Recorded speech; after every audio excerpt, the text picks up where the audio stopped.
Aaron Taylor has been good enough to give us his time here throughout the offseason and to jump aboard again with us. Of course, All-American, first-round draft pick, Super Bowl champion, founder of the Joe Moore Award. Of course, you see him on CBS. He's at Aaron Taylor CBS on Twitter if you want to give him a follow. I'm sorry, at Aaron Taylor CFB if you want to give him a follow on Twitter, excuse me. Aaron, thanks for the time for jumping back aboard, man. We appreciate it. How are you? I'm good, baby. I'm good. Anytime I'm in Baton Rouge and talking Tigers football, I'm a happy camper. Well, it's a great time to do it because this is an interesting game with LSU and Ole Miss, Aaron. And the narrative around this one is there's good on good and then bad on bad. LSU's defense, Ole Miss offense, good on good. But the bad on bad is LSU's running game against Ole Miss's run defense. You and I talked before the Clemson game about this 5 new starters on the offensive line.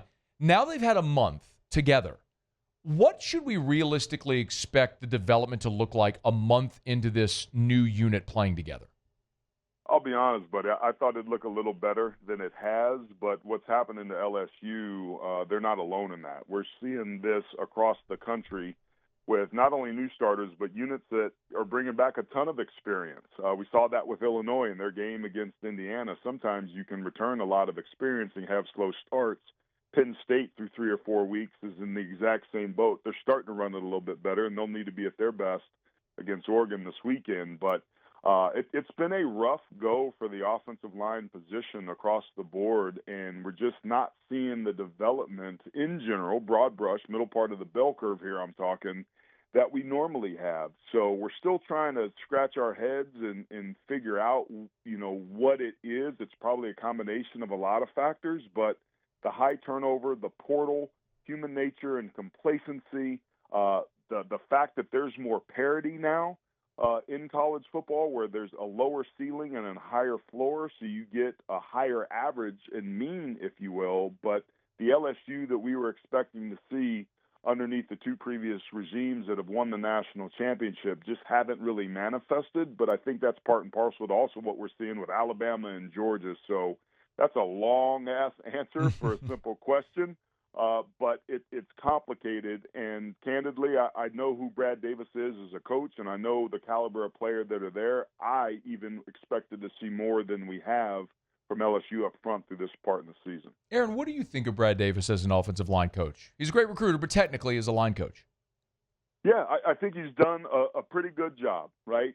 You have lines that give you a chance to win. You take a look at the tackles last year with Emory Jones and Will Campbell that are going to enjoy healthy, long careers in the NFL, but you got to be more than those pieces. You have to be able to develop. And even last year a little bit, there was a little bit of a step back, but all in all, I think all things being equal, he's proven that he can coach and put together an offensive line on the field that can not only be serviceable but can be dominant at times. So there's been a lot of factors that have, kind of curtailed this LSU offense, and it's not just the offensive line. Garrett Nuss Meyer, we all assumed would take that next step, and I just don't know if that's happened. You look at the individual throws on the cut-ups, and when I studied him this summer, I'm like, damn, this dude's got the arm to make every single throw he needs.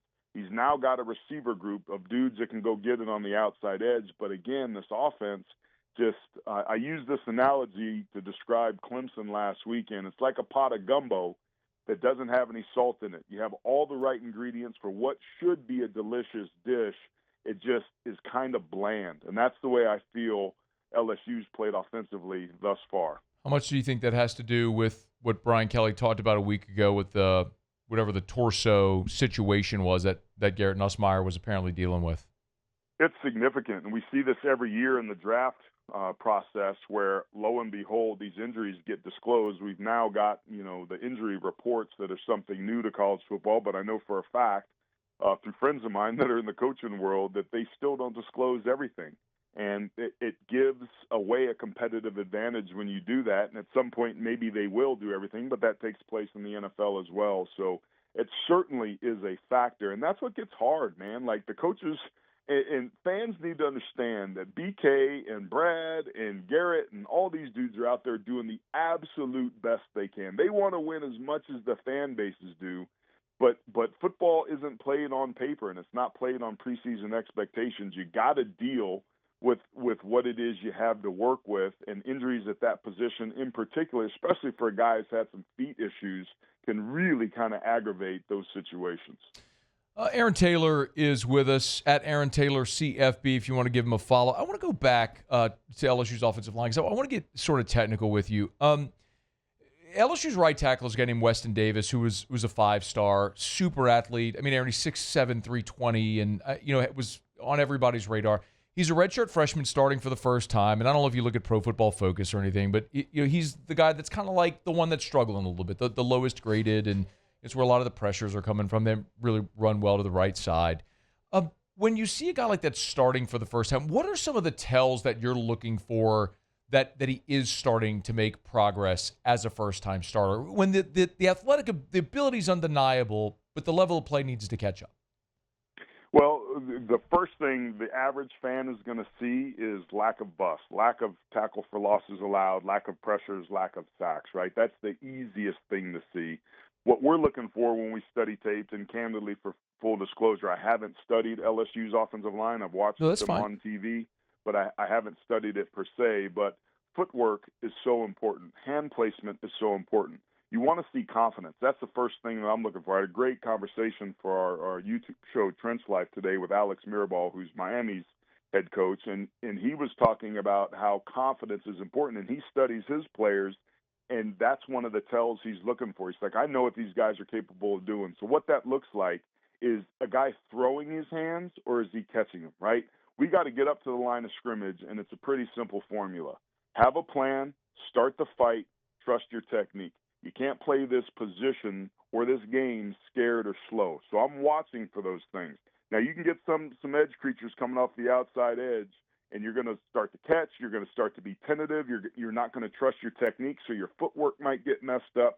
That's very common for young players. I'm a college football Hall of Famer, and I assure you, if you go back and watch my entire true sophomore season and probably half my junior season, you're going to see some of those things, because the O-line position is the most skilled in football aside from probably the quarterback.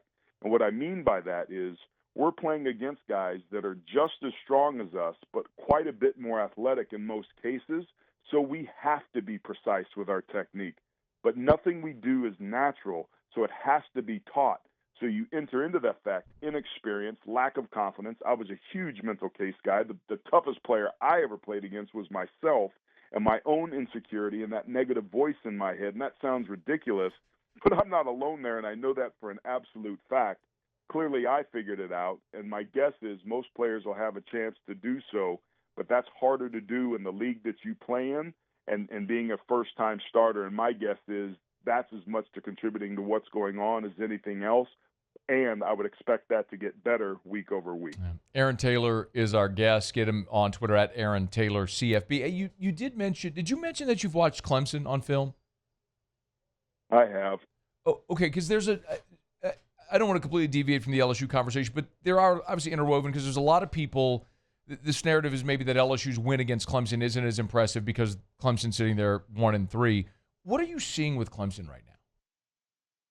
I described the gumbo, so maybe I'll go etouffee or red beans. But there's no gumbo filet or no andouille sausage, man. They're using Polish sausage or something. I know for a fact. I watched and studied T.J. Parker. I studied Peter Woods, who are going to be first-round draft picks this upcoming season. I studied Avion Terrell as a cornerback, who is as much of a match and mirror cornerback as you can get. They're just out there, and they're not themselves. We expected Cade Klubnik to make a year-over-year progress. I mean, the dude had 40-plus touchdowns last year and threw for over 3,000 yards. You put the film on, you're like, where's that dude? Something is gone from that team. They returned 5 starters up front on the offensive line. They're not moving people the way that they should. They're not providing the protection the way that they should. So Klubnik, I think he's lost confidence, and his feet are a mess. He's making bad decisions. And you see the emotion of Dabo. Like, that dude's one of the best college football coaches in our sports history. There's no questioning that. He won 2 national championships in 3 years. So that's the standard. It unfortunately is one that he set, but that's how he's going to be held, and they're nowhere near that. And he said himself, they've got to reset what their goals are because what they set out to do is no longer attainable. And he's right. My wife could watch the tape and be able to see that. So, yeah, I think LSU fans are correct to be concerned that if your marquee win is a win against Clemson, you better find something else, and that starts with beating Ole Miss this weekend. You got a thought on that game this weekend in Oxford? Man, I like in close ball games. Like, here's what's crazy, right? Trey'Dez is their backup quarterback, and Lane Kiffin has somehow managed to be favored in this ball game at home with his backup quarterback. Like, how many schools in the country can say that, to have a number 2 guy? Now, Texas Tech certainly can.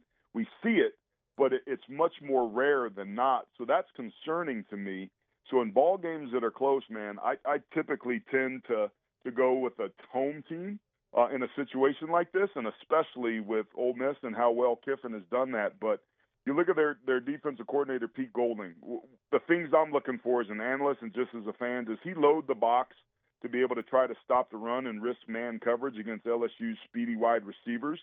Or does he say, you know what, we think we can stop these guys' run playing too high, have 2 deep safeties so that we don't give up any big plays and make LSU prove that they can walk down the field on us offensively and win this game for us?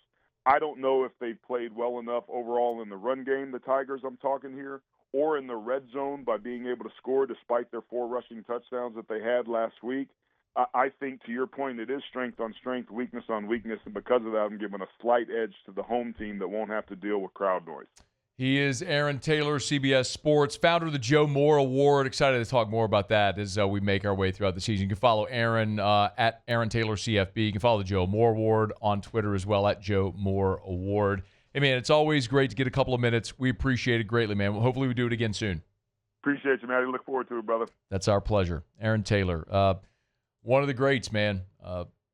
All-American at Notre Dame, won every national award you can imagine, first-round draft pick, Super Bowl champion. Does a great job as an analyst. Founded the Joe Moore Award. What a wealth of knowledge. We appreciate it. Hey, thanks so much for watching. Please leave your comments. I love to interact. And be sure to hit the red subscribe button below.